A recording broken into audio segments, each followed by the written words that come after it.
మీరు మీ అభిమాన shows and serials TV కన్నా ముందు ఈటీవీ విన్ యాప్లో చూడండి. Download and subscribe to ETV win app. 99 రూపాయలు మాత్రమే.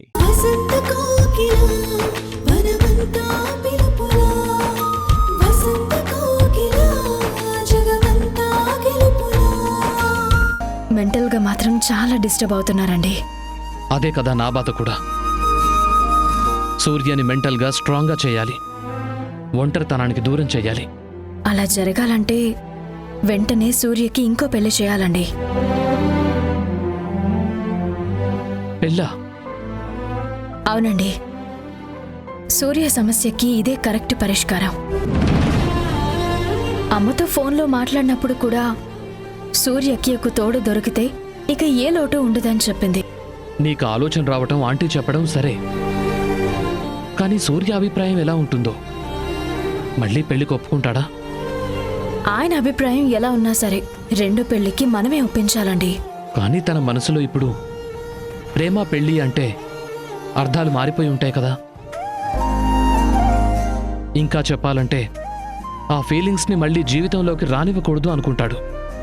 కాలంతో పాటు జ్ఞాపకాలు మాత్రమే చెరిగిపోవండి, మనిషిలో మార్పు కూడా వస్తుంది. సాక్ష్యం తీసుకొచ్చినందుకు, స్నేహం విలువ నిలబెట్టినందుకు మీరు సూర్యని బిజినెస్లో పార్ట్నర్ని చేసుకున్నారు. కానీ అసలైన కృతజ్ఞత తీర్చుకోవాలంటే సూర్యకి మళ్ళీ పెళ్లి చేయాలండి. మంచి చెడులు మాట్లాడి సూర్య చేత ఓకే అనిపించాలి. నువ్వు చెప్పింది నిజమే సంధ్య, కానీ సూర్య ఇలాంటి సెన్సిటివ్ విషయాల్లో చాలా స్ట్రాంగ్గా మొండిగా బిహేవ్ చేస్తాడేమో. మనం అంతకన్నా మొండిగా పట్టుబట్టాలండి, ఎందుకంటే ఆయన భవిష్యత్తే మనకి ముఖ్యం. సూర్య మన దగ్గరున్నారన్న ధైర్యంతోనే అమ్మా నాన్న తీర్థయాత్రలకి వెళ్లారు. ఫోన్ చేసినప్పుడు కూడా సూర్య గురించి ఎక్కువ మాట్లాడతారు. మన మీద వాళ్ళకంత నమ్మకం ఉందండి. ఏ లోటు లేకుండా చూసుకుంటామని మాటిచ్చినప్పుడు ఆయన జీవితంలో మార్పు కోసం మనమే ఎందుకు ప్రయత్నించకూడదు? సరే సంధ్య, ప్రయత్నం చేద్దాం. కాదు, సూర్యని ఖచ్చితంగా పెళ్లికొప్పిద్దాం. రేపే సూర్యతో నేను మాట్లాడతాను.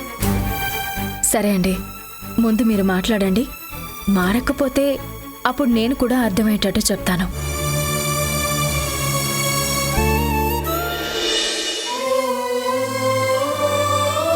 ప్రశాంతంగా ఉన్న సముద్రంలో సునామీ వచ్చినట్లు ఏ విషయాన్నైనా డేరింగ్గా డాషింగ్గా తీసుకునే నీ జీవితం ఇలా మారిపోవటం నిజంగా బాధగా ఉందమ్మా. ఏ క్షణం ఎవరి జీవితం ఎలా మారుతుందో ఎవరు ఊహించలేం కదా సార్. నా విషయంలో కూడా అదే జరిగింది.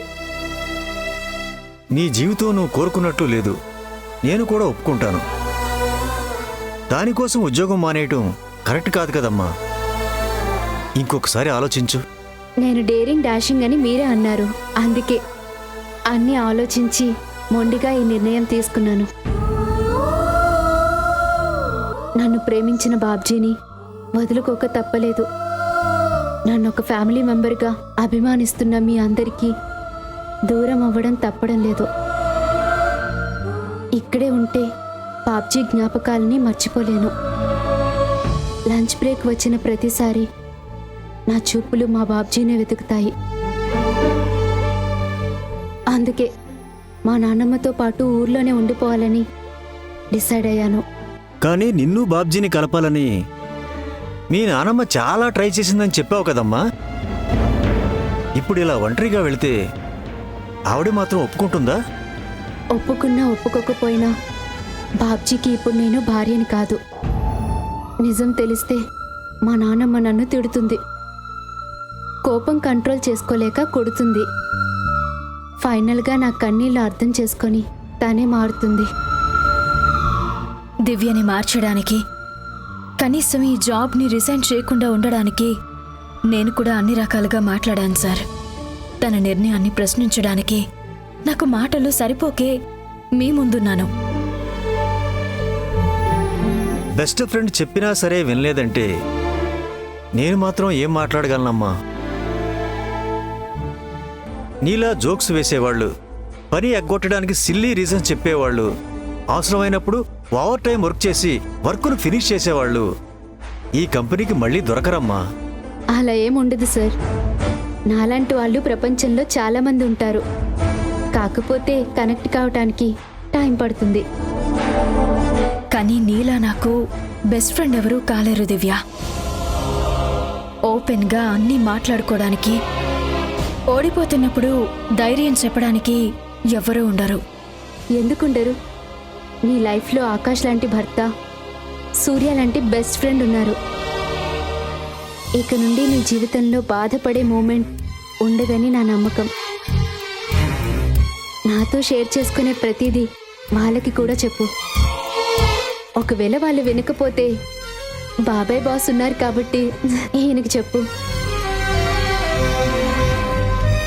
డైట్లో ఉన్నారు కాబట్టి ఓపిక్గా నీ మాటలు వింటారు. అంతే కదా సార్? ఇది సార్ పరిస్థితి. మనం ఏం మాట్లాడినా ఇలా ఏదో ఒక సమాధానం చెప్పి తప్పించుకుంటుంది. తప్పదు సంధ్య. జీవితం అంటే ఏంటో పూర్తిగా తెలుసుకున్నాను.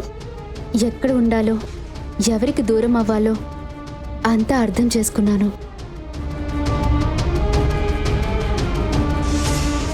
ఓకే సార్, నేను బయలుదేరుతాను. ఉండమ్మా, మన స్టాఫ్ అందరినీ గ్యాదర్ చేసి ఒక ఫేర్వెల్ ఇస్తాను. ఇప్పుడు ఎందుకు సార్ ఇవన్నీ? లేదమ్మా, నా బెస్ట్ ఎంప్లాయ్ కంపెనీ వదిలి వెళ్ళిపోతుంటే అంత సులువుగా సాగనంపలేను. అయితే సగం షేర్లు రాసివ్వండి సార్. మా ఊర్లో కూర్చొని లాభాల్ని లెక్క పెట్టుకుంటాను. ఈ జోకులే మిస్ అవుతోంది దివ్య. అంతేకాని షేర్ మాత్రం రాయనంటారు.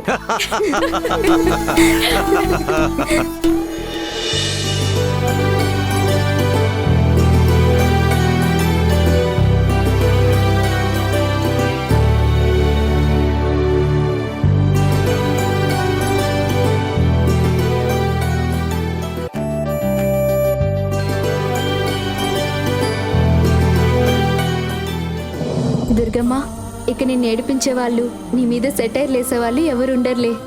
నీకు నవ్వుగా ఉందేమో కానీ నాకు మాత్రం చాలా ఏడుపు వచ్చేస్తాంది. నువ్వు ఉంటే ఎలక పిల్లిలాగా ఆట ఆడుకునేటోళ్ళం. ఇప్పుడు ఎవరితో ఆడాలనో తెలియడం లేదు. నా బదులు నీ పతిదేవుడు అప్పలు కొండతో ఆడుకో. ఆ ఆఫీసులో మా ఇద్దరికి అరుపులు తప్ప ఆటలు ఉండవు కదటి మేడం.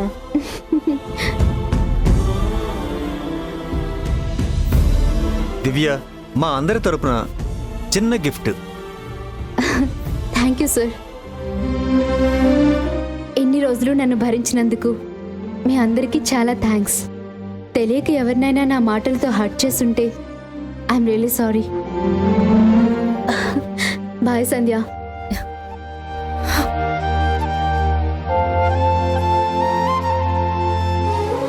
ఏంటి సంధ్య ఇది?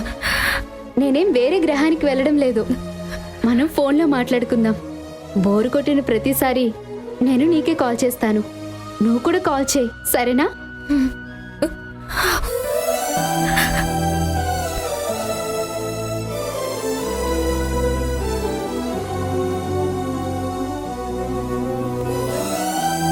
చూడు, నీ వల్ల నేను కూడా ఎమోషనల్ అయిపోతున్నాను. నవ్వుతూ బాయ్ చెప్పాల్సింది పోయి ఏడిపించి పంపిస్తున్నావు. ఇదేనా నువ్వు ఇచ్చే farewell? Bye Divya. Bye Sandhya. Bye sir. Bye Divya. Bye. Bye దివ్య.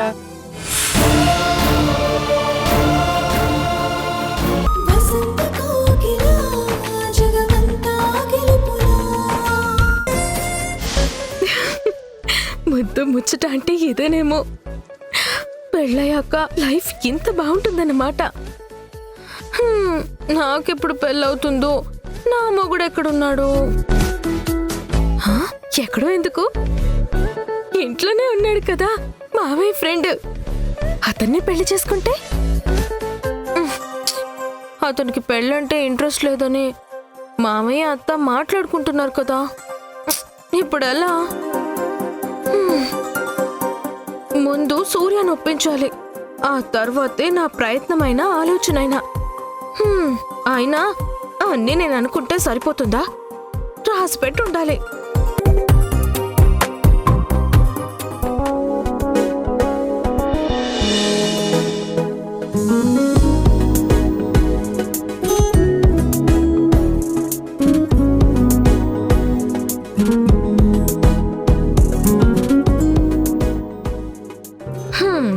కింద అత్త మామయ్య ఇతని పెళ్లి కోసం గొడవలు పడుతుంటే సార్ మాత్రం పాటలు వింటూ రిలాక్స్ అవుతున్నారు. అయితే ఆఫీస్కి వెళ్ళడం లేదంటే ఇలా ఒంటరిగా కూర్చుని పాటలు వినడం.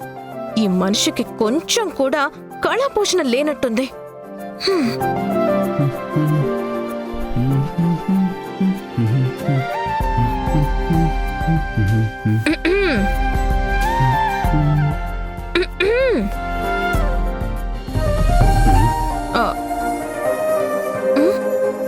నువ్వేంటి ఇక్కడ?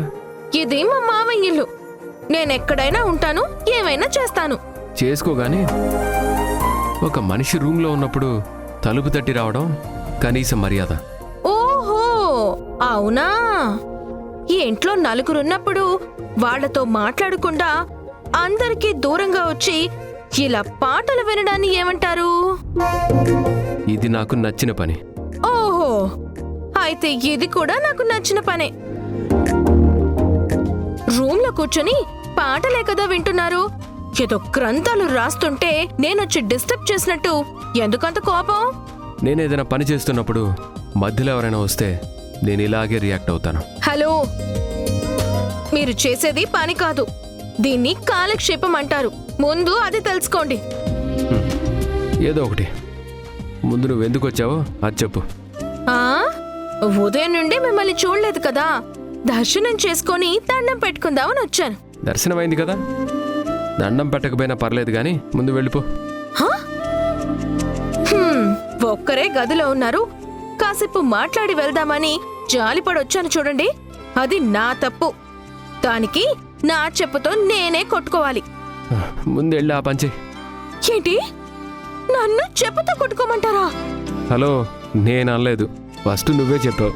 నేను జస్ట్ ఓకే అంటున్నాను అంతే. ఏ దిక్కు లేక మా మావ ఇంటికి వచ్చినందుకే కదా మమ్మల్ని చులకనగా చూస్తున్నారు. ఒక అమ్మాయి అయ్యుండి కూడా మీతో మాట్లాడడానికి వచ్చినందుకే కదా నన్ను తక్కువ చేసి మాట్లాడుతున్నారు. అమ్మ తల్లి, అంత పెద్ద పెద్ద డైలాగులు వద్దు. నేనేదో మూడు బాలేక అలా మాట్లాడానే తప్ప నా మనసులో ఎలాంటి ఉద్దేశం లేదు. నన్ను ఇలాగే ఒంటరిగా వదిలేసి దయచేసి ఇక్కడి నుంచి వెళ్ళిపో. నీకు దండం పెడతాను. నాకు దండం పెడతారేంటి? నేను మీకన్నా చిన్నపిల్లని తెలుసా? సరే పెట్టలే, ఇక మీరు దయచేయండి. మూడు బాలేదంటున్నారు కదా, కాఫీ టీ ఏమైనా తీసుకురానా? చాలా థ్యాంక్స్, అవన్నీ నాకేం వద్దు కానీ ఇక మీరు బయలుదేరండి. మామయ్య పెళ్లి గురించి చెప్పడం వల్లేనేమో ఇంత చిరాకు కోపంలో ఉన్నారు. ఇలాంటి మనిషిని ఎలా ఒప్పిస్తారో ఏమో. వెళ్ళమంటున్నాను కదా.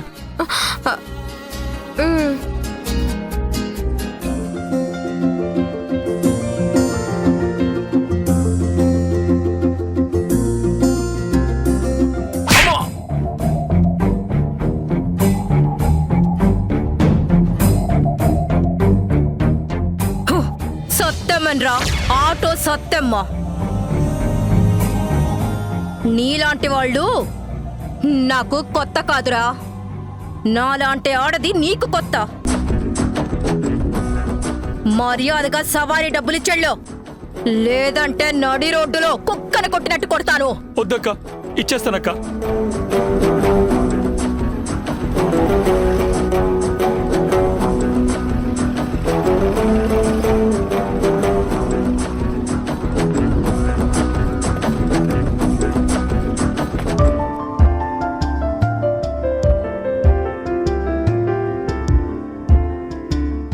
ఏమండి, ఆనందనగర్ వెళ్ళాలి. ఎక్కడ మేడం?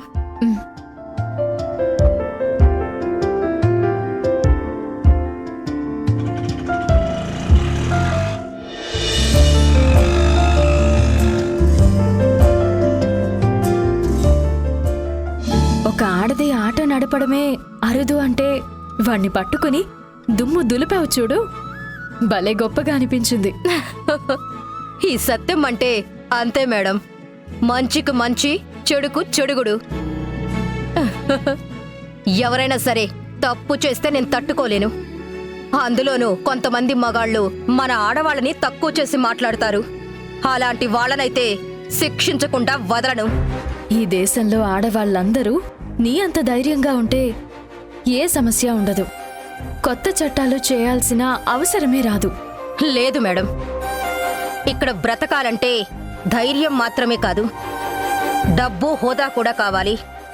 ఒక ఆడదానిగా ఆటో నడపడం మీలాంటి వాళ్ళకి గొప్పగా అనిపించొచ్చు, కానీ ఈ కష్టం వెనుక ఎన్నో కష్టాలు, కారణాలు, కథలు ఉన్నాయి. ఆడదాని కష్టాలు కన్నీళ్లు నాకు తెలియనివి కావు సత్తమ్మ.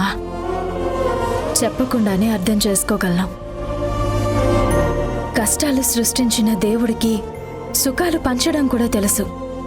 ఆ క్షణం వరకు ఆశగా ఓపిగ్గా ఎదురు చూడడమే మన ధైర్యం, మన ధర్మం. మీ మాటలు వింటుంటే జీవితం గురించి పూర్తిగా తెలిసిన వాళ్ళలా కనిపిస్తున్నారు.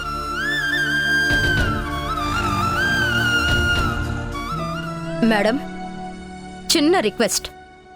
మనం వెళ్లే దారిలో ఒక అమ్మాయి నా ఆటో కోసం వెయిట్ చేస్తూ ఉంటుంది. తనని కూడా పికప్ చేసుకోవచ్చా? ముందు మిమ్మల్ని డ్రాప్ చేస్తాను. సరే సత్తమ్మ.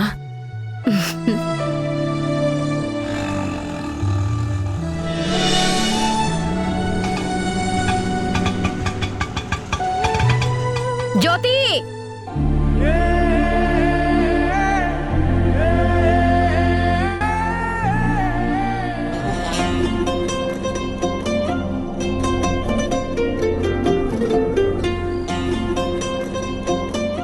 సత్తమ్మా, లోపల ఎవరో ఉన్నారు. నేను వేరే ఆటో చూసుకుంటాను. పర్లేదు జ్యోతి, ఆల్రెడీ మేడంతో మాట్లాడాను. నువ్వెక్కు, పర్లేదు. ముందు మేడంని డ్రాప్ చేసి తర్వాత వెళ్దాం. మీకు ఓకేనా మేడం? ఏం ప్రాబ్లం లేదు, కూర్చోండి. Thank you.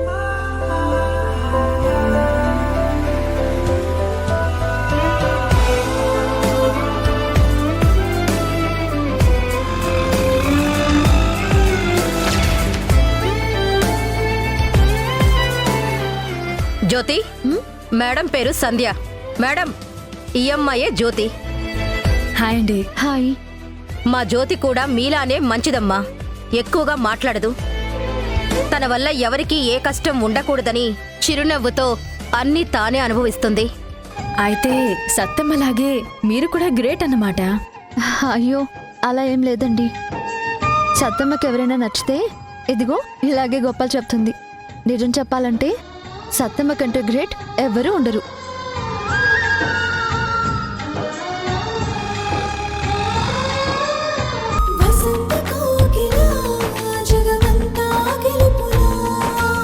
అమ్మ, నాన్న, అక్క, తమ్ముడు, ఫ్రెండ్సు, బంధువులు, ఈ బంధాల కన్నా బలమైందేంటో తెలుసా? తోడు. జీవితాంతం కలిసుండే తోడు. కష్టంలో, సుఖంలో, ఆనందంలో, విచారంలో, గెలుపులో, ఓటమిలో అన్ని వేళలా తోడుండేది భర్తకి భార్య, భార్యకి భర్త. ఆ తోడులేని జీవితంలో ఎన్నున్నా ఏదో మిస్ అయినట్టే, ఎంత గెలిచినా ఓడినట్టే. ఇవన్నీ నీకు తెలియదని కాదు, ఫ్రెండ్స్గా మా బాధ్యత అనుకుని చెప్తున్నావు. అందుకే నీ నిర్ణయం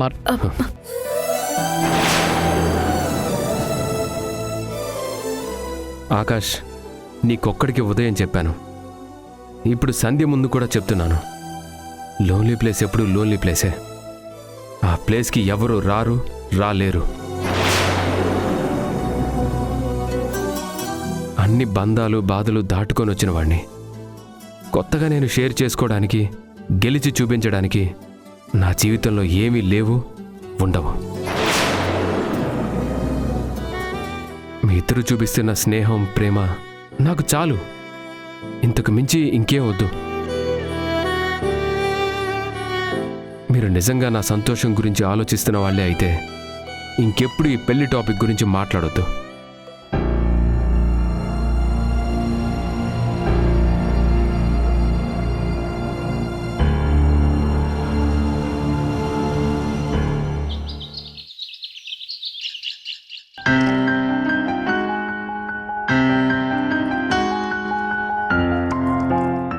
వదిన గారు, ఎందుకండి ఈ పనులు మీకు? నేను చేస్తాను కదా. నాకు కూడా చేయడం వచ్చమ్మా. ఇంట్లో ఉంటూ ఈ మాత్రం సాయం చేయలేనా? వద్దని చెప్పాను కదండి. వద్దంటే మాత్రం ఆపేస్తానా? నువ్వు ఆఫీస్ వెళ్ళడానికి రెడీ అవ్వమ్మా. ఆఫీస్ హడావిడ ఏం లేదండి. ఆల్రెడీ నేను పర్మిషన్ తీసుకున్నాను. వీలైతే వెళ్తాను, లేదంటే ఇంట్లో నుండి వర్క్ చేసుకుంటాను. ఎక్కడైనా వర్క్ ఉంటుంది కదమ్మా, ఈ పనులన్నీ నన్ను చేయనివ్వు, ఏం కాదులే. వద్దొదిన గారు, నా మాట వినండి. పర్వాలేదమ్మా, చేయనివ్వు. ఏంటి కిచెన్ లో ఫైటింగ్? ఏదైనా ప్రాబ్లమా? నన్నేమైనా హెల్ప్ చేయమంటారా? రా కావేరి, ఈ రోజు నుండి మనం ఇద్దరం కలిసి కిచెన్ డ్యూటీ చేద్దాం.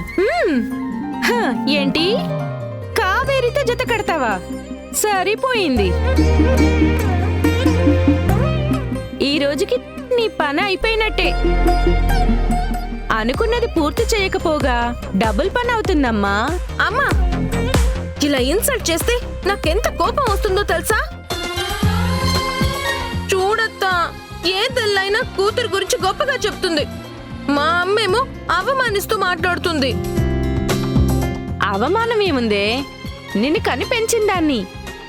ఆ మాత్రం నిజానిజాలు మాట్లాడుకోకపోతే ఎలా? మాట్లాడు మాట్లాడు. ఇది అలవాటైతే ఆ తర్వాత నీకే ప్రాబ్లం అవుతుంది. నాకా? నాకెందుకు అవుతుంది? అవును మరి, నా గురించి ఇలా అందరి దగ్గర అవమానించి మాట్లాడితే నాకు పెళ్లి సంబంధాలు వస్తాయా? అసలు నాకు పెళ్లి అవుతుందా? అంతే కదత్తా? లేదులే కావేరి, నీకు ఖచ్చితంగా పెళ్ళవుతుంది. బాగా మాట్లాడతావు, అందంగా ఉంటావు, అల్లరి చేస్తావు, పసిపిల్ల మనసు, పనులు కూడా వచ్చు. ఒక అబ్బాయికి ఇంతకు మించి ఏం కావాలి చెప్పు? అంటే నాకు కూడా మామ ఇలాంటి మంచివాడు, డబ్బున్నవాడు భర్తగా వస్తాడా? వస్తాడు వస్తాడు, రెక్కల గుర్రం మీద ఎగురుకుంటూ వస్తాడు. మా అమ్మ మాటలు పట్టించుకోద్దత్తా. నన్ను పొగుడుతుంటే అస్సలు తట్టుకోలేదు. జలసి కాదు కానీ మీరిద్దరి మాటలు నాకైతే టామ్ అండ్ జెర్రీ ఫైట్ లా అనిపిస్తాయి. ఏదో ఒకట్లే కానీ నువ్వు చెప్పద్దా? మామ ఇలాంటి వాడు భర్తగా రావాలంటే ఏం చేయాలి? నువ్వు మా మామయ్యని ఎలా బుట్టలో వేసుకున్నా?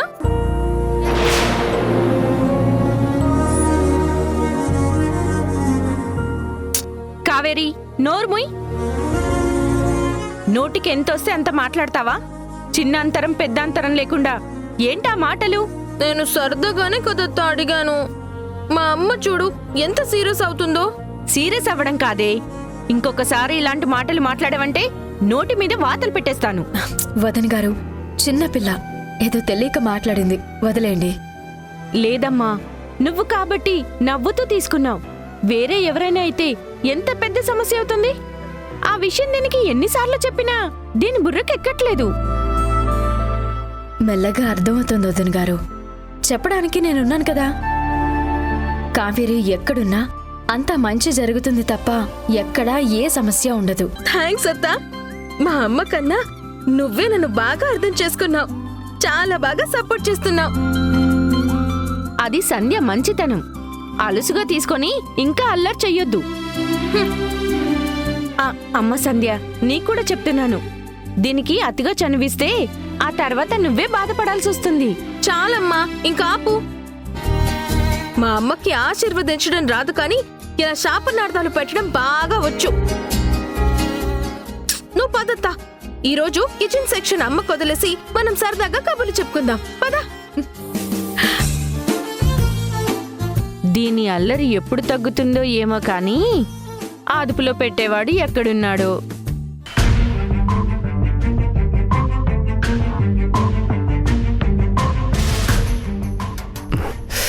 సడన్ గా ఈ తలనొప్పి ఏంటి?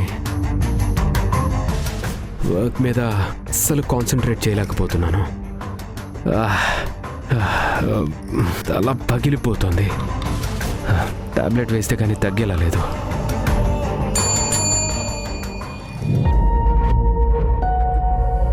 చెప్పండి సార్. తలనొప్పికి ఒక టాబ్లెట్ తీసుకొనిరా. తలనొప్పి ఒకటే సార్? ఒళ్ళు నొప్పులు, వాంతులు, వికారం ఇలాంటివి ఏమైనా ఉన్నాయి సార్? లైట్గా ఫీవర్ అనిపిస్తోంది. తలనొప్పి తగ్గితే అంతా సెట్ అయిపోతుంది. వెళ్ళి తొందరగా టాబ్లెట్ తీసుకొనిరా. ఈ మధ్య వైరల్ ఫీవర్ ఎక్కువ వస్తుందంట. ఒళ్ళు నొప్పులు, ఫీవర్ కూడా అంటున్నారు. ఎందుకని మంచిది సార్, డాక్టర్ దగ్గరికి వెళ్ళి బెడ్ టెస్ట్ చేయించుకోండి సార్. చూడు, తలనొప్పితోనే నాకు చాలా ఇరిటేషన్గా ఉంది. ఈ టైంలో నువ్వు పిచ్చి సలహాలు ఇవ్వకుండా చెప్పిన పని చేయి. వెళ్ళు. Sorry sir. Good morning sir. Surya గారికి తలనొప్పి ఉందండి సార్. ఏ ఆపు, ఒకసారి చెప్తే నీకు అర్థం కాదా? ఉమ్, వెళ్ళి చెప్పిన పని చెయ్యి. అలాగే సార్.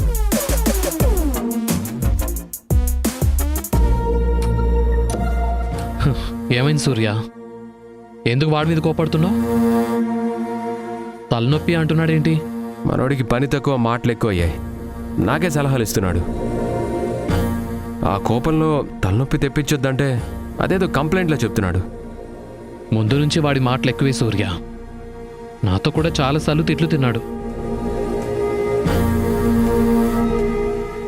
నువ్వేంటి నీరసంగా కనపడుతున్నావు? Is everything okay?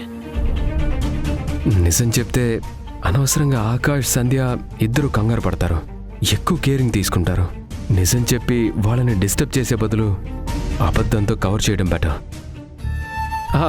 అలా ఏం లేదు ఆకాష్, వాడొచ్చి డిస్టర్బ్ చేశాడు కదా, అందుకే మూడ్ చేంజ్ అయ్యి ఇలా ఉన్నాను.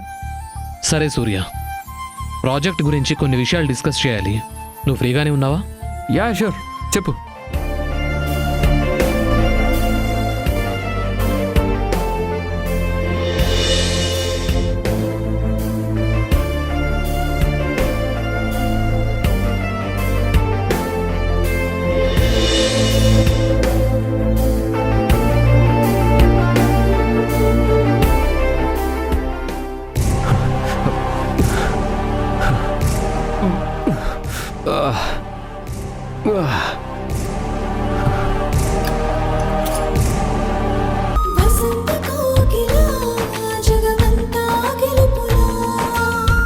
మీరెళ్ళి అడిగినా నాకు చెప్పిన సమాధానమే చెప్తాడు తప్ప కొత్తగా ఏం మాట్లాడండి. మాట్లాడతాడు, పోట్లాడతాడు. ఈరోజు ఏదో ఒకటి తేల్చేస్తాను. సూర్య ఇలా బిహేవ్ చేస్తుంటే మన ఇంట్లో ఉండి యూజ్ ఏముంది? ఆంటీ అంకుల్కి మనం ఇచ్చిన మాట ఏమవుతుంది? సూర్యకి పెళ్లి చేయడమే ఈ సమస్యకి అసలైన పరిష్కారం అండి. పరిష్కారమే, కానీ సూర్య ఒప్పుకోవడం లేదు కదా. అలా అని మనం సైలెంట్గా ఉంటే సూర్య ఈ ఇంట్లోనే పరాయివాడిగా మారిపోతాడు, జీవితాంతం ఒంటరిగా మిగిలిపోతాడు. కానీ ఎలా సంధ్య? నువ్వు నేను కలిసి మాట్లాడినా సరే కోపంగా రియాక్ట్ అవుతున్నాడే తప్ప పెళ్లి గురించి మాట, మనసు రెండూ మార్చుకోవటం లేదు. ఒక్కసారి చెబితే వినకపోవచ్చు, రెండోసారి చెబితే కోపడొచ్చు, మూడోసారి చెబితే ఆలోచించొచ్చు. ఆ తర్వాత మార్పు రావచ్చు కదండి. రెండో పెళ్లి గురించి సూర్య అభిప్రాయం మార్చాలండి. మారుద్దాం సంధ్య. 1 month లోపు సూర్యని పెళ్లికి ఒప్పించడమే కాదు, ఒక మంచి అమ్మాయిని చూసి తాళి కూడా కట్టిస్తాను. ఇది నా ఛాలెంజ్. నేను ఏదైనా చెయ్యాలని స్ట్రాంగ్గా ఫిక్స్ అయితే అది ఫినిష్ చేసేంత వరకు ఊరుకోను. దానికి బెస్ట్ ఎగ్జాంపుల్ నువ్వే. నేనా? ఎలా? పెళ్లి, ప్రేమ అంటే ఇంట్రెస్ట్ లేదన్న నువ్వు కూడా కొత్తల్లో చాలా బెట్టు చేసేదానివి. అలాంటిది నేనెలా మార్చాను? మార్చలేదు. ఏ మార్చారు? ఆ, ఏదో ఒకట్లే. 1000 అబద్ధాలు ఆడైనా ఒక పెళ్లి చేయమన్నారు కదా, నేను కూడా అదే ప్రిన్సిపల్ ఫాలో అయ్యాను. అయితే అబద్ధాలు చెప్పి సూర్య నొప్పిస్తారా? నో, గాంధీగిరి చేస్తాను. గాంధీగిరా అంటే ఏం చేస్తారు? రేపు వెళ్ళి సూర్యతో పెళ్లి గురించి ఇంకోసారి డిస్కస్ చేస్తాను. ఎలాగూ నో అని చెప్తాడు కాబట్టి గట్టిగా వాదిస్తాను. అప్పటికి ఒప్పుకోకపోతే అహింసా పద్ధతిలో మౌనంగా ఉండిపోతాను. సూర్య పెళ్లికి ఒప్పుకునేంత వరకు వాడితో మాట్లాడను. ఏంటి? సూర్యతో మాట్లాడకుండా ఉంటారా? ఇది నేను నమ్మాలా? నమ్మాలి. నా బెస్ట్ ఫ్రెండ్కి మంచి జరుగుతుంది అంటే నేను ఎలాంటి డెసిషన్ అయినా తీసుకుంటాను. అందులో ఏ మార్పు ఉండదు. ఇది ఆకాశానా.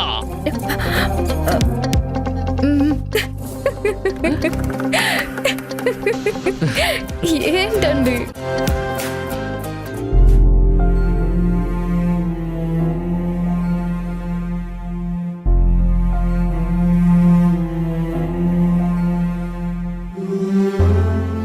అమ్మా జ్యోతి, ఇంకా నీ పని అవలేదా?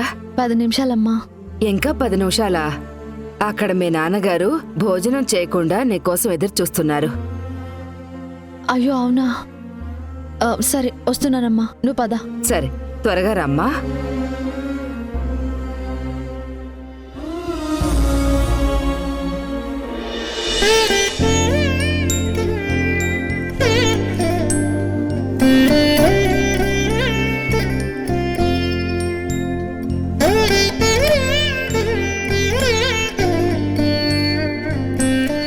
అక్క, ఆఫీస్లో చేస్తున్న పని సరిపోనట్టు ఇంటి దగ్గర కూడా ఏంటక్క ఇది? వర్క్ కొంచెం ఎక్కువగా ఉంది దీపా, అందుకే. ఎక్కువ ఉంటే నా హెల్ప్ తీసుకో, నేను చేసి పెడతాను. ఎందుకు? దాని ఉద్యోగం పోవడానికా? గుర్రం పని గుర్రమే చేయాలి, గాడిద పని గాడిదే చెయ్యాలి. నువ్వు ముందు శ్రద్ధగా కాలేజీకి వెళ్ళి చదువుకో చాలు. ఆ తర్వాత ఉద్యోగం వచ్చాక కష్టపడదు గాని. హలో గ్రానీ, నేను అక్కలా కాదు. ఏసీ ఆఫీస్లో పెద్ద జాబ్ కొడతాను.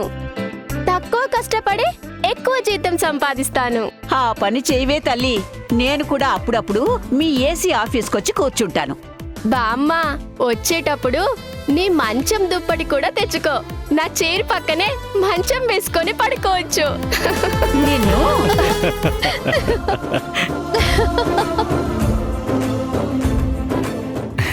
అమ్మా జ్యోతి, నువ్వు పని పూర్తి చేసుకుని రాకపోయావా? అప్పటి వరకు మేము వెయిట్ చేసేవాళ్ళం కదమ్మా. పర్లేదు నాన్న, తిన్న తర్వాత చూసుకుంటాను. అయినా నా కోసం మీరందరూ వెయిట్ చేయడం ఎందుకు? మీరు తినేయచ్చు కదా నాన్న. ఇప్పటికే చాలా లేట్ అయిపోయింది. అదేంటే కొత్తగా అడుగుతావు? నీకు చెల్లికి తినిపించకుండా మీ నాన్న ఎప్పుడైనా తిన్నారా?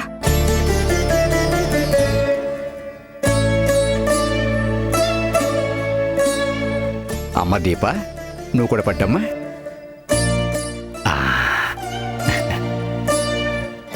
జ్యోతి తినమ్మా.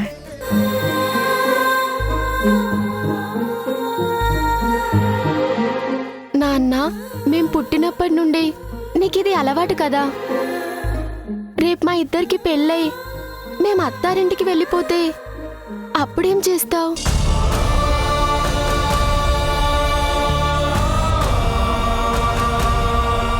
ఆ దేవుడు కూడా నీలాగే ఆలోచిస్తున్నాడేమో దీప. ఆ కష్టం నాకు రాకూడదనే మీ అక్కకి ఒక్క మంచి సంబంధం కూడా రావట్లేదు. ఒరే నారాయణ, నీకెన్నిసార్లు చెప్పాన్రా, మన జ్యోతి లాంటి అమ్మాయిని పెళ్లి చేసుకోవాలంటే ఎంతో అదృష్టం ఉండాలి. అంతటి అదృష్టవంతుడు దొరకాలంటే కొంచెం టైం పడుతుందిరా. కరెక్టే నాన్నమ్మ, చాలా బాగా చెప్పావు. నాన్న, చాలా రోజుల నుంచి మిమ్మల్ని ఒక విషయం అడగాలనుకుంటున్నాను. మీరు తినిపిస్తుంటే తినడం మాకు బాగుంటుంది నాన్న. కాకపోతే రోజు ఇలా చేయడం మీకు శ్రమ అనిపించదా? మీరిద్దరూ ఆ దేవుడు వరంగా ఇచ్చిన ఆనుమత్యాలమ్మా. మీకు అన్నం తినిపించడంలో ప్రేమ ఉంటుందే కానీ ఇప్పుడు శ్రమ అనిపించదమ్మా.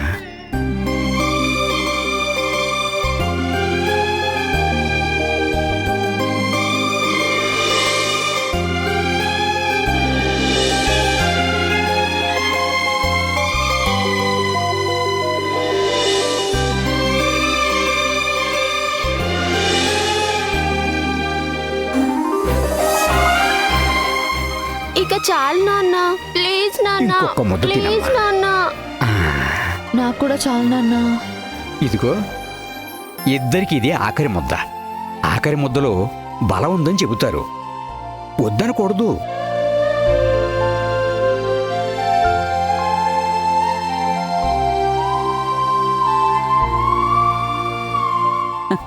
తల్లికి తగ్గ కొడుకు, కొడుక్కి తగ్గ కోడలు, తండ్రికి తగ్గ కూతుళ్ళు, కూతుళ్ళకి తగ్గ తండ్రి. చెప్పాలంటే మనది ఏ లోటు లేని ఆదర్శ కుటుంబంరా.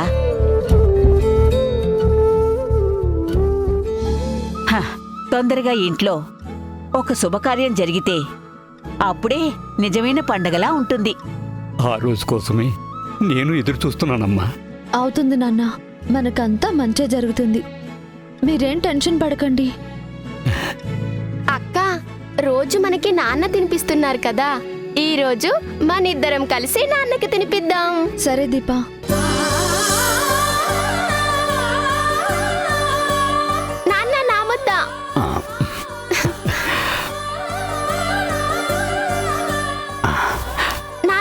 ఇంకొక ముద్ద. అమ్మా నువ్వు కూడా తిను. నువ్వు అమ్మకి పెడితే నేను నానమ్మకి పెడతాను. అమ్మో ఇంత పెద్ద ముద్ద. ఏం కాదు నానమ్మ, నీ తినే వయసే కదా, తిను. ఏంటి నాది తినే వయసా? అవును. అయ్యో ముద్దే. అయ్యో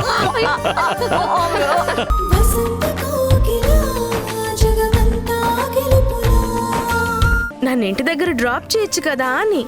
అయ్యో జస్ట్ డ్రాప్ చేయడమే కాదు, ఆ తరువాత సూపర్ మార్కెట్కి వెళ్దాం. నువ్వు సామాన్లు కొనుక్కో, అది అయిపోయిన తర్వాత షాపింగ్కి వెళ్దాం. అక్కడ బట్టలు కొనుక్కో, నైట్ సిటీ అంతా తిరిగి ఆ తర్వాత ఇంటికి వెళ్దాం. నిజంగానా? నిజంగానే. నేను మీ మావయ్యకి ఫోన్ చేసి నాకు నీ పార్ట్నర్షిప్ వద్దు, నీ మేనకోడలికి పనివాడిలా డ్యూటీ చేస్తాను అని చెప్తాను. అప్పుడు నీ వెనకే బానిసలా తిరుగుతాను. ఓకేనా? మరి అంత వెటకారం వద్దులే. లేకపోతే ఏంటి, మార్కెట్కి ఆటోలో వెళ్ళమంటే కార్ ఎక్కావు, ఇప్పుడేమో తిరిగి డ్రాప్ చేయమంటున్నావు. ఎందుకు అంత సీరియస్ అవుతారు? ఇక్కడి వరకు వచ్చారు కదా, తిరిగి తీసుకెళ్తారేమో అని అడిగాను. కుదరదంటే కుదరదని చెప్పాలి గాని ఇంత చిరాకు పడ్డం ఎందుకు? నువ్వు చేస్తున్న పనులకి చిరాకు రాక సంతోషంతో గంతులేస్తాను అనుకున్నావా? ఆల్రెడీ ఆఫీస్కి లేట్ అయింది, ఇంకా లేట్ అయితే నేను ఇంట్లోనే ఖాళీగా కూర్చోవాలి. ఏం అవసరం లేదు కానీ మీరు వెళ్ళండి. నేను ఎలా వెళ్తే మీకేంటి, ఏమైపోతే మీకేంటి? కూరగాయలు కొనుక్కున్న తర్వాత ఏ ఆటోనో ఎక్కుతాను. నేను ఊరికి కొత్త అని ఆ ఆటో వాడు కనిపెట్టి నా మీద ఏదైనా అఘాయిత్యం చేస్తే అంతా నా కర్మ అని అనుభవిస్తాను. ఒకవేళ ధైర్యం చేసి ఆటోలో నుంచి దూకి తప్పించుకుంటే ఇంటి అడ్రస్ కరెక్ట్ గా తెలియదు కాబట్టి ఎక్కడికైనా తప్పిపోతాను. అసలే సిటీలో ఆడవాళ్ల మీద దాడులు దారుణాలు ఎక్కువైపోయాయి అంటున్నారు. ఆ లిస్ట్ లో నేను కూడా చేరిపోతాను. అయినా నాకేమైపోతే ఏంటి?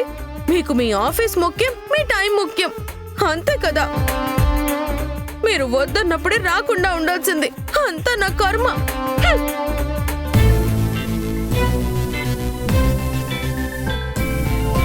హే ఆగు,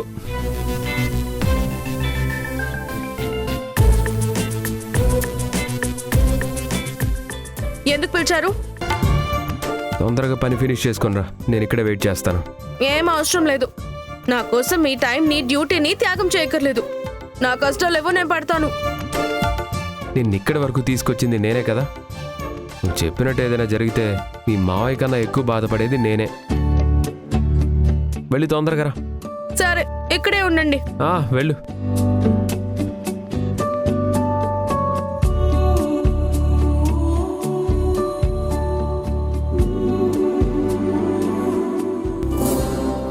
ఈరోజు ఎవడెదురొచ్చాడో ఏంటో, ఇలా ఇరుక్కుపోయాను.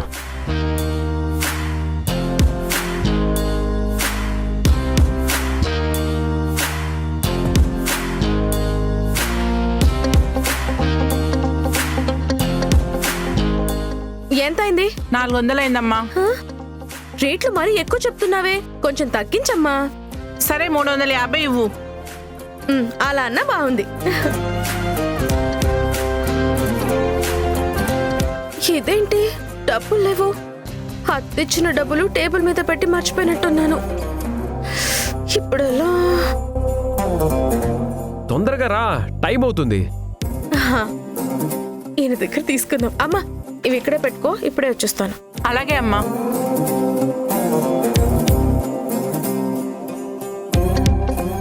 సంచి అక్కడ పెట్టొచ్చావే? అంటే అది డబ్బులు ఇంట్లో మర్చిపోయాను. ఓహో, మేడం గారికి మతిమరుపు కూడా ఉందా? మతిమరుపు కాదు, కంగారులో అలా. ఎంతైంది?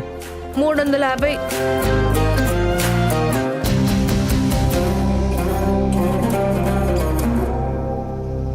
ఇదిగో తీసుకో, వెళ్ళు.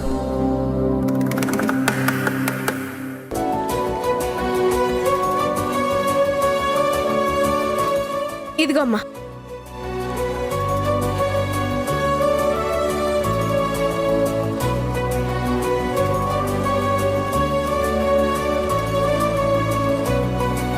చూసారా, మీరు ఇక్కడే ఉండడం వల్ల ఎంత లాభమో. లాభం నీకు, ఆ షాప్ వాడికే, నాకు కాదు. తొందరగా కారెక్కు, మనం వెళ్ళాలి. సూర్య గారు, దాహంగా ఉంది. దారిలో జ్యూసు, కూల్ డ్రింక్ ఏదైనా? వద్దులేండి, కారులో మంచినీళ్ళు ఉన్నాయి కదా, అవి తాగుతాను. సర్లే కారెక్కు. అలాంటి అందమైన అమ్మాయితో బయటికి వచ్చినప్పుడు కూడా కోపము, చిరాకు ఏంటో ఈ మనిషికి.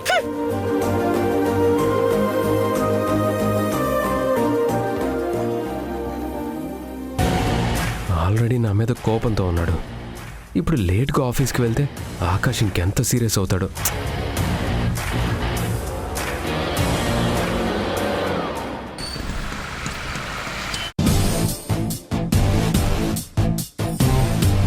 Good morning sir. Good morning sir. Good morning sir. Good morning sir. Good morning sir. చూసావా పృథ్వీ, కొత్త బాస్కి తిరిగి నమస్కారం కూడా పెట్టే టైం కూడా లేదు. నాకెందుకులే సార్, బాసుల గురించి మీరేం మాట్లాడినా నేను సైలెంట్గా ఉంటేనే బెటర్. లేదంటే బూమరాంగ్లా తిరిగి నా మెడకే చుట్టుకుంటుంది. Good morning Akash. Sorry for the late. Actually ఏమైందంటే కావేరిని మార్కెట్కి తీసుకెళ్ళి అక్కడ పర్స్ మర్చిపోయి తిరిగి డ్రాప్ చేసి వచ్చేసరికి. హలో రవిప్రకాష్ గారు, లాజిస్టిక్స్ డీటెయిల్స్ అన్నీ మన సిస్టంలో అప్లోడ్ చేస్తున్నారా? ఈ ఆఫీస్లో ఉన్న అందరినీ ఒక విషయం క్లియర్గా తెలుసుకోమని చెప్పండి. వాళ్ళ అభిప్రాయాలు, నిర్ణయాలు అన్నీ పక్కన పెట్టి నా మాటకు విలువ, గౌరవం ఇవ్వమని చెప్పండి. అప్పుడే ప్రాజెక్ట్ అయినా లైఫ్ అయినా పర్ఫెక్ట్గా ఉంటుంది. నువ్వు ఏం చెప్పాలనుకున్నా డైరెక్ట్గా నాతోనే మాట్లాడచ్చు కదా. ఈ ప్రాజెక్ట్ గురించి నాకు చాలా డౌట్స్ ఉన్నాయి.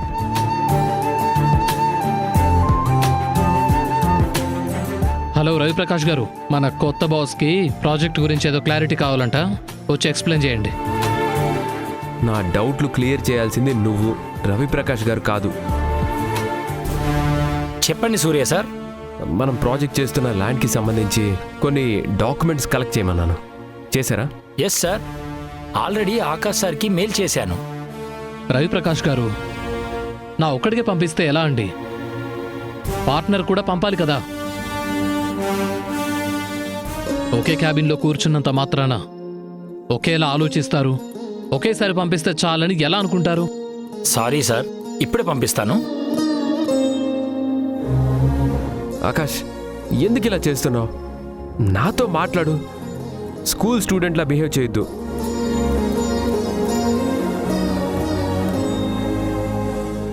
ఆకాష్,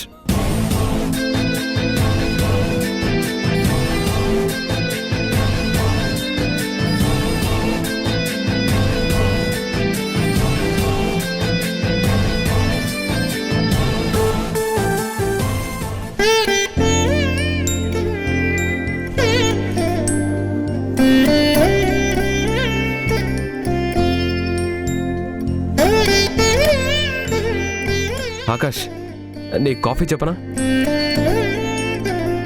కమాన్ ఆకాష్, ఏదో ఒకటి మాట్లాడు. కోపం ఉంటే తిట్టు, అంతేకాని ఇలా సైలెంట్గా ఉండొద్దు ప్లీజ్.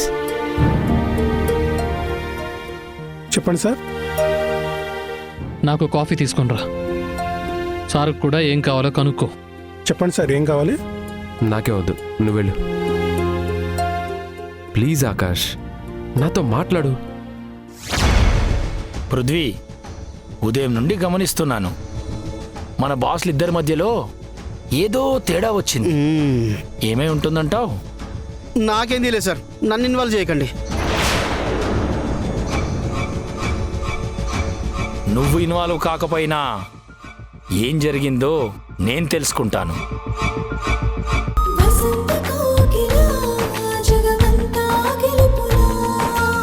అర్థమయ్యేటట్టు అన్ని విషయాలు చెప్పాను. నీ వల్లే ఆకాష్ అలా మూడీగా ఉంటున్నారు. నువ్వు పెళ్లి చేసుకుంటే మేమిద్దరం చాలా సంతోషంగా ఉంటాం, మమ్మల్ని బాధ పెట్టద్దు అని రిక్వెస్ట్ చేస్తే అప్పుడు ఓకే అన్నాడు. ఓహో, ఎమోషనల్గా బ్లాక్మెయిల్ చేసావన్నమాట. బ్లాక్మెయిల్ అంటారేంటి? ఉన్న నిజాలే కదా చెప్పాను. ఎస్ ఎస్, నువ్వు చెప్పింది చేసింది చాలా కరెక్ట్ సంధ్య. నేనేదో సరదా కంటున్నానంతే. ఏదైతేనేం సూర్య పెళ్లి కొప్పుకున్నాడు, అది చాలు. ఇంత మంచి న్యూస్ తెలిసిన తర్వాత వెంటనే నేను సూర్యకి హగ్ ఇచ్చి థ్యాంక్స్ చెప్తే గాని నా ఎక్సైట్మెంటు హ్యాపీనెస్ తగ్గదు. సూర్య, సూర్య, ఏంటి ఆకాష్?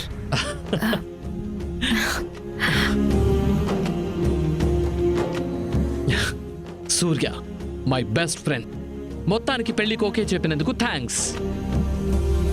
ఈ ముఖ్యేదో ఉదయాన్నే చెప్తే ఈ రోజంతా మౌనవ్రతం చేసేవాడిని కాదు కదా. ఏమో నువ్వెంత సీరియస్గా తీసుకుంటావని నాకేం తెలుసు. నీకు సంబంధించి ఏ విషయమైనా నేను సీరియస్గానే తీసుకుంటాను, సాధించే వరకు వదిలిపెట్టను. ఈ పెళ్లి విషయంలో మాత్రం ఇదిగో క్రెడిట్ మొత్తం సంధ్యకే దక్కింది. అది ఇంకా హ్యాపీ అనుకో. ఓ, మీరిద్దరూ చాలా ఎగ్జైట్ అవుతున్నారు, కానీ ఒక లాజిక్ మిస్ అవుతున్నారు. లాజిక్కా? అదేంటి? నేను ఓకే అన్నంత మాత్రాన పెళ్లి జరిగిపోదు. అమ్మాయిని వెతకాలి, ఆ అమ్మాయికి నేను నచ్చాలి, తనకి వాళ్ళ తల్లిదండ్రులకి నా గతం గురించి అన్నీ తెలియాలి. ఆల్రెడీ పెళ్ళైన నాకు మళ్ళీ పెళ్లి చేయడానికి వాళ్ళు ఒప్పుకోవాలి. ఇవన్నీ సాధ్యమయ్యే పనులు కాదేమోనని నా strong feeling. Where there is a will there is a way. Surya, నువ్వు ఒప్పుకున్నావు కాబట్టి మిగిలిన విషయాలన్నీ నేను చూసుకుంటాను. You don't worry. నీ ప్రశ్నలు, అనుమానాలు అన్నీ దాటుకుంటూ నీతో జీవితాంతం తోడుగా నిలిచే ఒక అమ్మాయిని ఆ దేవుడు ఎక్కడో ఒక చోట పుట్టించే ఉంటాడు. తనని వెతకడమే మా కర్తవ్యం. సంధ్య, మా మామయ్యకి చెప్పి మంచి సంబంధం చూడమని చెప్తాను. నువ్వు కూడా దివ్యతో మీ కలీగ్స్తో మాట్లాడు. సరేనండి, చెప్తాను.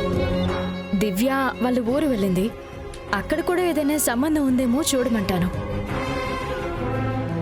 ఊరు, పేరు, కులం, గోత్రం ఏదైనా సరే అమ్మాయి మంచిది, తనని అర్థం చేసుకునేదైతే చాలు. ఆడపిల్లల తల్లిదండ్రులు కూడా మీ అంత హడావిడి చేయరు. తొందరగా పెళ్లి చేసి అప్పగింతలు చెప్పి నన్ను తరిమేసేలా ఉన్నారు. ఎక్కడికి తరిమేసేది? నీకు పెళ్ళైనా కూడా నువ్వు నీ భార్య ఈ ఇంట్లోనే ఉంటారు. మనమంతా కలిసే ఉంటాం. అంతా చాలా విచిత్రంగా ఉంది.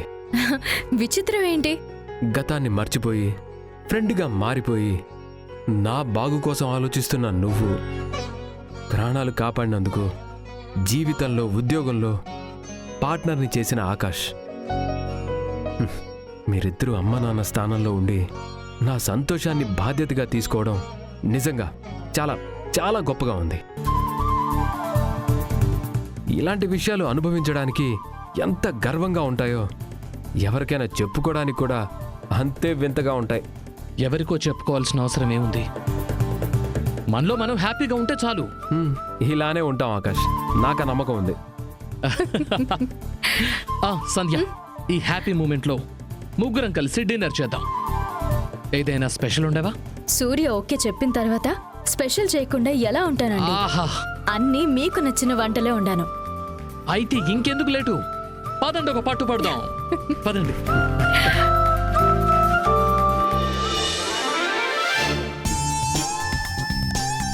సంధ్య, సూర్యకి వడ్డించిన తర్వాత నువ్వు కూడా కూర్చో. అన్నీ ఇక్కడే ఉన్నాయి కదా, అందరం వడ్డించుకొని తిందాం. అవును సంధ్య, నువ్వు మాకు భోజనం వడ్డించడం అనేది ఒక ఫార్మాలిటీగా పెట్టుకోకు. ఫార్మాలిటీ అని కాదు, కానీ మీకు వడ్డించి తినడం ఒక పద్ధతిగా అలవాటైపోయింది. ఫ్రెండ్షిప్లో పద్ధతులు మార్చుకోవాలి సంధ్య.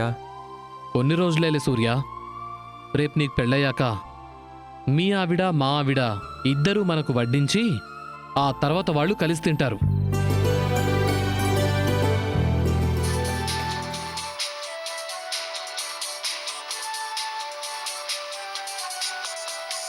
ఏమండి, అమ్మా నాన్న ఫోన్ చేస్తున్నారు. హలో నాన్నా. అమ్మా సంధ్య, నేను భోజనం చేసిన తర్వాత మీకే ఫోన్ చేద్దాం అనుకున్నాను, ఈలోపు మీరే ఫోన్ చేశారు. అవునమ్మా, ఏదైనా విశేషమా? చాలా పెద్ద విశేషం అమ్మా. లాస్ట్ టైం మీరు ఫోన్ చేసినప్పుడు సూర్య పెళ్లి గురించి మాట్లాడారు కదా. సూర్య పెళ్లి చేసుకోవడానికి ఒప్పుకున్నారు. ఏంటమ్మా నువ్వు చెప్పేది? సూర్య ఒప్పుకున్నాడా? నిజంగానే సంధ్య? నిజం అమ్మా. ఆంటీ అంకుల్ నమ్మాలి అంటే నువ్వు నేను కాదు సంధ్య, సూర్యతో మాట్లాడించు. సంధ్య చెప్పింది నిజమే. కేవలం సంధ్య ఆకాష్ కోసమే నేను మళ్ళీ పెళ్లి చేసుకోవడానికి ఒప్పుకున్నాను. ఈ మాట వింటున్నందుకు చాలా సంతోషంగా ఉంది సూర్య. ఈ సంతోషానికి కారణం సంధ్యనే నాన్న. తన మాటలతో మాయ చేసి నో అని చెప్పిన నాతో ఎస్ చెప్పేలా చేసింది. ఆకాష్ అయితే పెద్ద సైలెంట్ యుద్ధమే చేశాడు. నిన్న ఇంట్లో వదిలొచ్చినందుకు ఈ విధంగా మంచి జరిగిందన్నమాట. నీ మనసు మార్చిన వాళ్ళిద్దరి రుణం మేము ఎప్పటికీ తీర్చుకోలేం. బాధ్యతలున్న చోట రుణాలు వడ్డీలు ఉండవాంటి. సూర్య మీకు పేగుబంధమైతే నాకు స్నేహబంధం.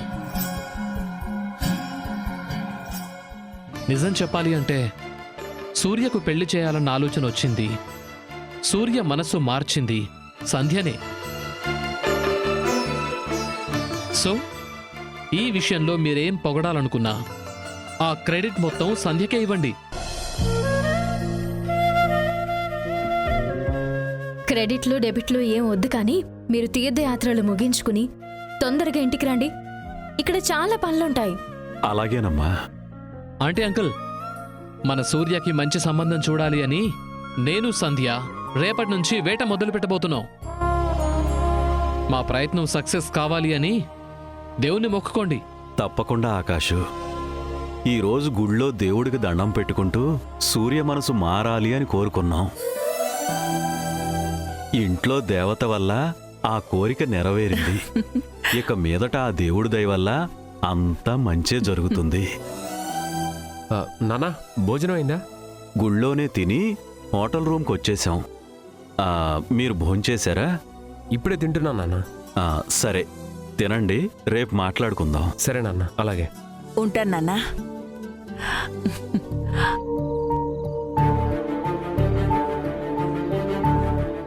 వీడియో కాల్ చేస్తుంటే వాళ్ళ ఆనందాన్ని డైరెక్ట్గా చూసేవాళ్ళం కదా. ఇప్పుడు కాదండి, సూర్యకి అమ్మాయి నచ్చి ముహూర్తాలు పెట్టిస్తాం కదా, అప్పుడు చేద్దాం.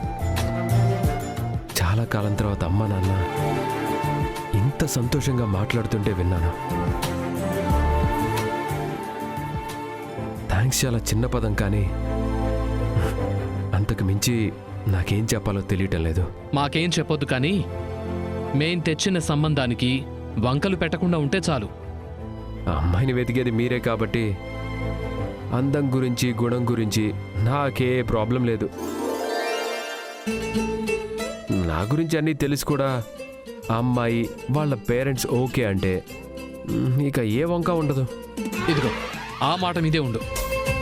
త్వరలోనే ఇంట్లో పెళ్లి బాజాలు మోగుతాయి.